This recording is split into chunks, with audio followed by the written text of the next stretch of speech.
The saddest part of any cruise is that final morning when you wake up, gather up all your luggage, and disembark the ship. But at least you know that soon enough you'll be back in the comfort of your own home and you can start planning the next trip. Unless, of course, you get to the airport that day and as you're literally boarding the plane, you're told that the booking for your entire family of four has been canceled, and oh yeah, that you're the one that canceled it.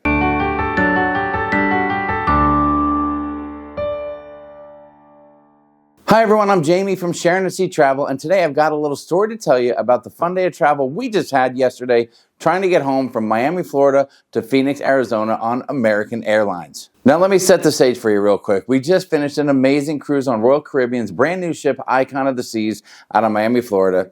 As we usually do, almost 90% of the time we flew from Arizona to Miami and back with American Airlines. Been using them for years as our go-to airline. They almost always have flights we need at the times we need them, and with our credit card rewards, the price always works out pretty good for us.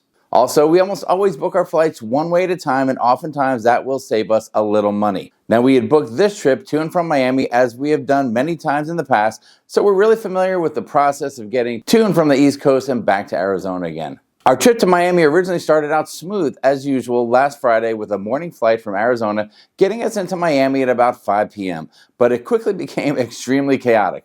As we walked to the baggage claim area to pick up our luggage, our son Matthew pinged the air tags in our bag and noticed that only 3 of the 4 bags were showing up in Miami. Sure enough, for some reason, one of our bags had been left behind in Phoenix, Arizona, and after a few hours of freaking out, making alternative plans for an entirely new cruise wardrobe for my granddaughter Callie, and tracking the bag's movement because American Airlines didn't know exactly which flight the bag would finally get placed on, it finally arrived in Miami at almost midnight the night before the cruise, and Sharon and I went back to the airport to pick it up. It was a horrible experience, but in the end, the crisis was averted, and Sharon and I breathed a sigh of relief as we Ubered back to the hotel, even joking around a little bit that until the past year or so, we've been very lucky and that we've really barely had any travel issues when it comes to baggage or flights being delayed or canceled or anything like that. Now that was how the trip began about a week ago with American Airlines losing one of our bags. We couldn't really wait for it to possibly be delivered the next morning because we had to be on a cruise ship, so we tracked it all night until it arrived.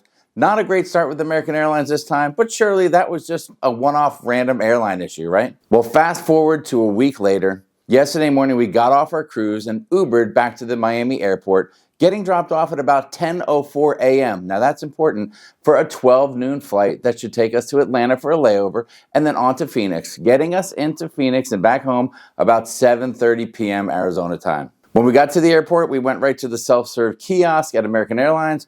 We printed out our luggage tags. We also printed out boarding passes because, yes, we like to have the paper documents. We got both sets of boarding passes at that time, Miami to Atlanta and Atlanta to Phoenix. We dropped our luggage off at the baggage drop where they confirmed once again our flight and put our 4 bags on the baggage belt. That was about 10:20 in the morning or so. We got through security pretty quickly and headed to our gate to wait to board the first leg of our flight. Shortly after that, they began boarding. When they called our group, the 4 of us walked up with our boarding passes we had just printed out about an hour earlier, and as I scanned mine, the machine turned red and made a loud buzzer sound there. A lady tried again, and again I got the red buzzer sound. Another gate agent came over to help out, and once again, the red buzzer. So she pulled me out of line to see what was wrong. Then, as Sharon, Matthew, and Callie scanned their passes, they all got the same red buzzer sound. So we were all kind of standing there confused as the gate agent looked on her computer to see what was wrong. Then she said she had to call customer service. At this point, I'm getting annoyed, Sharon is getting angry, and the kids are beginning to ask what's wrong. Meanwhile, all the passengers have now boarded the airplane. After getting back on the phone and on her computer, the gate agent tells me that it appears that our booking had been canceled and that it was done by us in the app, and we no longer have a flight and our seats are no longer available. She told us you should have a credit so you could go online and book another flight or go to the guest services desk. Now we're sitting here freaking out. We said we just checked in an hour ago. Our bags are on the plane. We definitely did not cancel our booking. She said there was no way for us to get on that flight, and even if she could, there would be no flight for us once we got to Atlanta. So the best thing to do would be to go to the guest services desk to get a whole new flight arranged. She tried to make us feel better by saying, don't worry, your baggage will get to Phoenix, so it'll be there when you get there. And I'm thinking, yeah, when exactly are we going to get there? Well, listen, we were pissed off at that time. We were confused, and we knew that every other flight to Phoenix that day would be full, and it would cost way more than we originally paid for our flights. We got to the American Airlines help desk. They looked things up and told us the same thing. Their system showed that at 10:30 a.m., which would have been a few minutes after we checked in at the kiosk and verified our flight, got our passes and dropped off our bags, that we went into the app and canceled our booking, so a credit was being issued and there was nothing that they can do. Now listen, I told the lady that was crazy. First, we definitely did not do that. Second, why would we check in and then cancel the flight 10 minutes later? It just doesn't make any sense. She started to talk about the app and that sometimes people make mistakes using it and stuff like that. I said, listen, I've used it numerous times without issues. I mean, to cancel the flight, you'd have to log into your booking, then enter a screen with the option to cancel, and then verify it on the next screen, and there was no way in heck that happened, not even by accident. Now, by now, listen, I'm trying to keep my cool. Sharon was so upset she had to walk away from the customer service desk. Matthew's sitting there searching for more flights, and Callie's just sitting there going, hey, are we even going to get home today? Our first thought, and what we still really feel might have happened, is that the flight was overbooked, as flights nowadays often are, and somehow we were the ones this time that got bumped, and the excuse they gave was that it happened in the app. Now, when they told us that, Sharon was irate, and she had to walk away from the gate. Well, we were supposed to be on a 12 o'clock flight. It got delayed to 12:19, American Airlines, and we went up, we were getting ready to board our plane, and we went to scan our boarding pass, and guess what happened? It made a weird ding sound, and they said, oh, there's something wrong with your tickets. The rest of us, the other 3 of us in our party, same thing happened, so we had to go over to the gate agent. They had to figure out what's going on. Well, you know what happened? Our flight was canceled. So why was our flight canceled and nobody else's? I don't know, but they tried to tell us that we went in the app and canceled it ourselves after we checked in at the gate. And I don't know, craziest thing. Here's what really happened. I think they resold the tickets last minute to someone that paid a little more, and we just got bumped. So American Airlines, shame on you.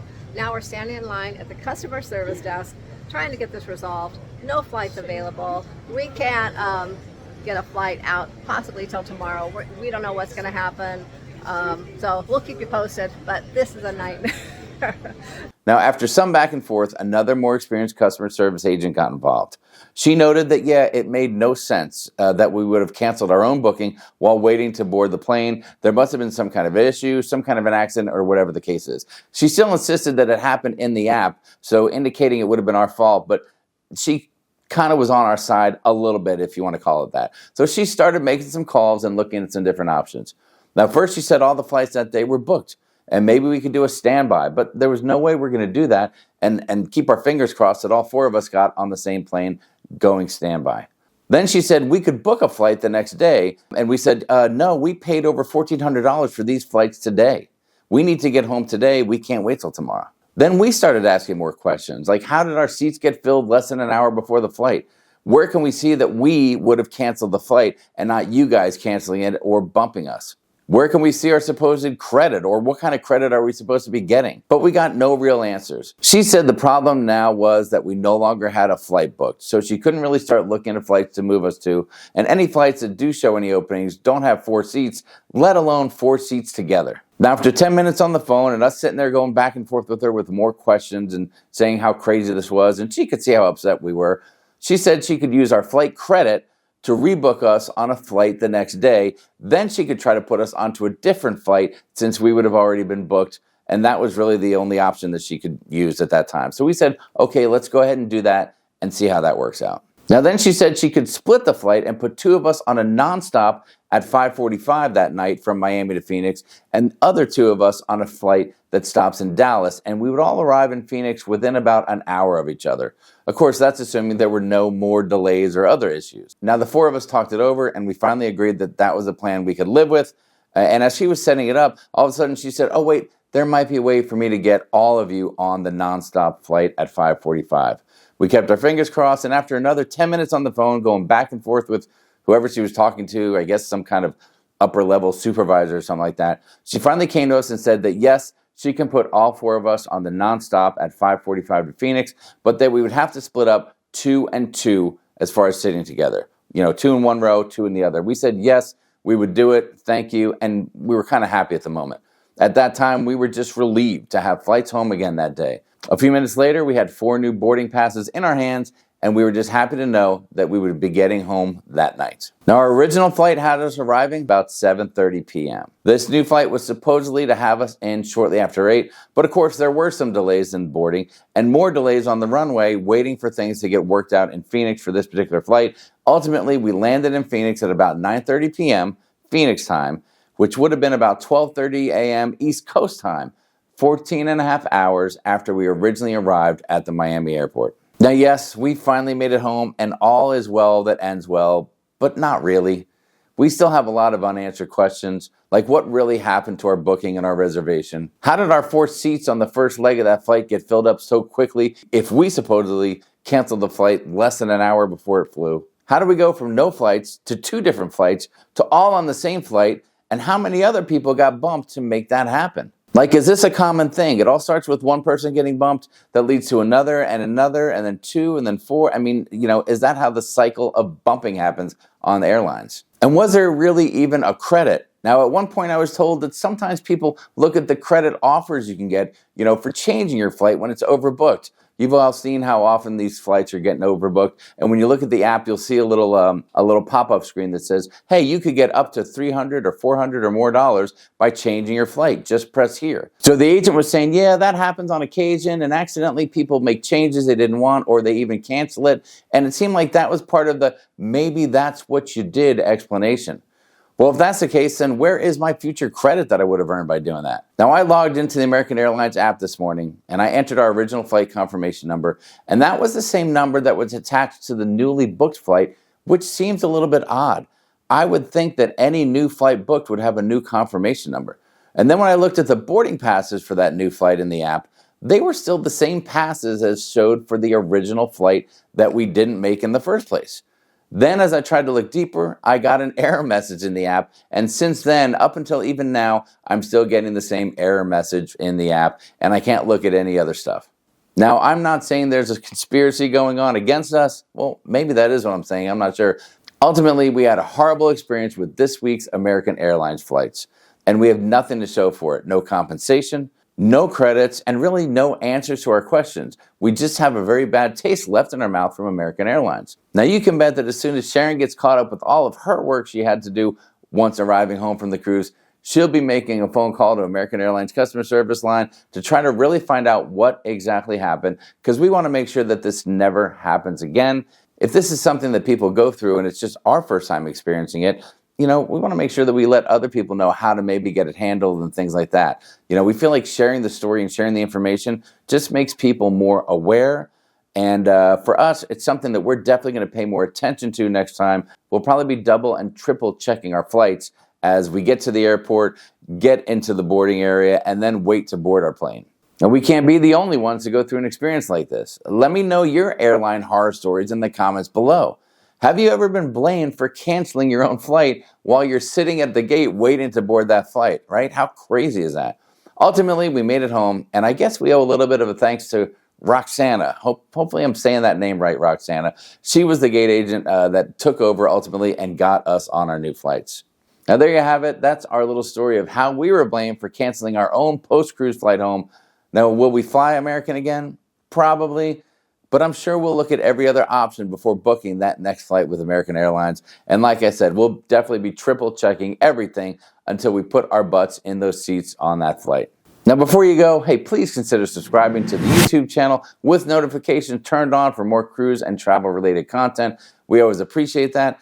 Thanks so much for watching and hanging out with me today. Hope you enjoyed the story, and we'll see you in the next video.